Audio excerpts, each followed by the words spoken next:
The International Trade and Industry Ministry, MITI, reported that Malaysia's trade in January 2019 expanded by 2.1% year-on-year to reach 159.3 billion ringgit from the same month of last year. MITI said exports registered an expansion of 3.1% to 85.41 billion ringgit, while imports grew by 1% to 73.89 billion ringgit, resulting in a trade surplus of 11.52 billion ringgit, which is 19.2% higher compared to January 2018. The export expansion in January was driven mainly by growth in the manufacturing and mining sectors, which grew 2.9% and 23.5% respectively.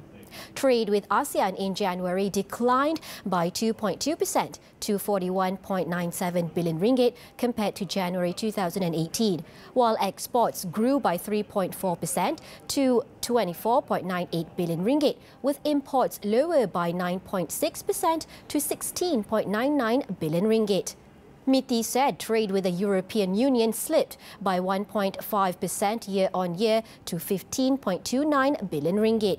On total trade with the United States, the ministry said there was an increase of 2.7% year-on-year to 13.29 billion ringgit, with exports 9.4% higher at 7.95 billion ringgit as imports decreased by 5.9%.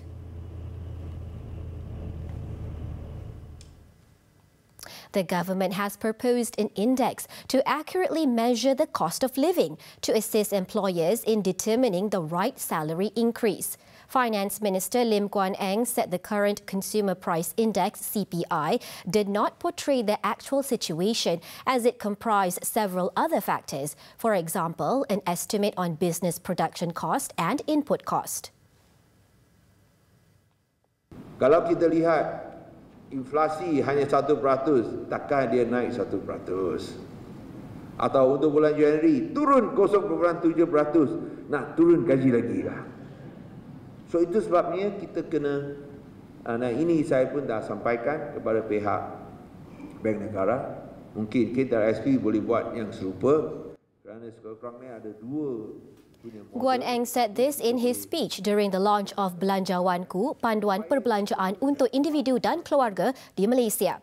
He added the country's 2018 inflation at 1% versus 2017's 3.8% is proof that the Sales and Services Tax, SST, played a role in mitigating price increases compared to GST.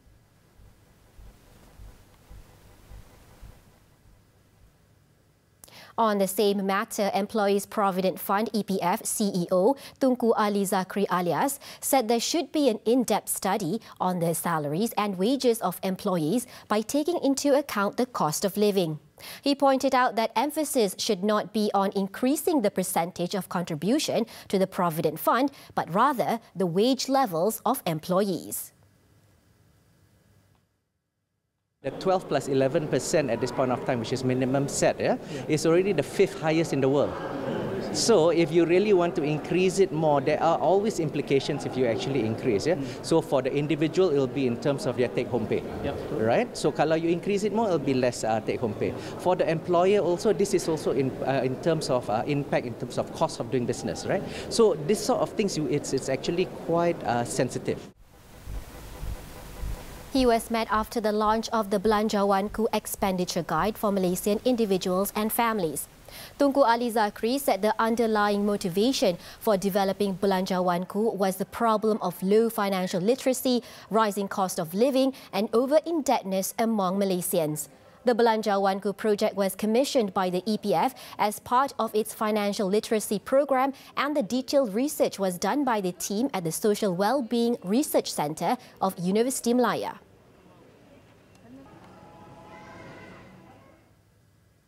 The life insurance industry recorded a moderate growth in coverage among Malaysians last year, rising 9.6% to 1.51 trillion ringgit in sum assured for all policies combined versus 1.38 trillion ringgit in 2017.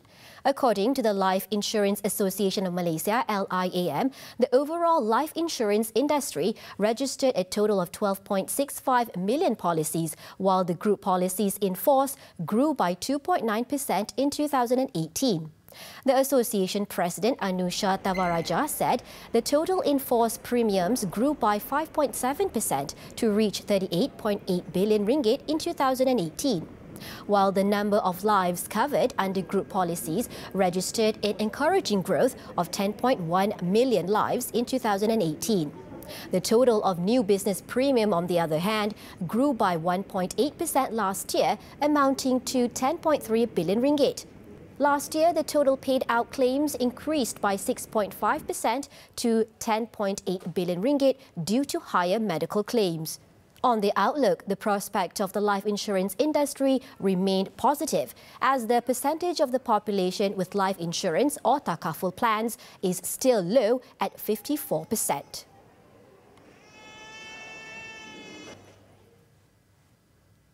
That's all for Bizworld this time around. I'm Nadia Azmi. Thanks for investing your time with us.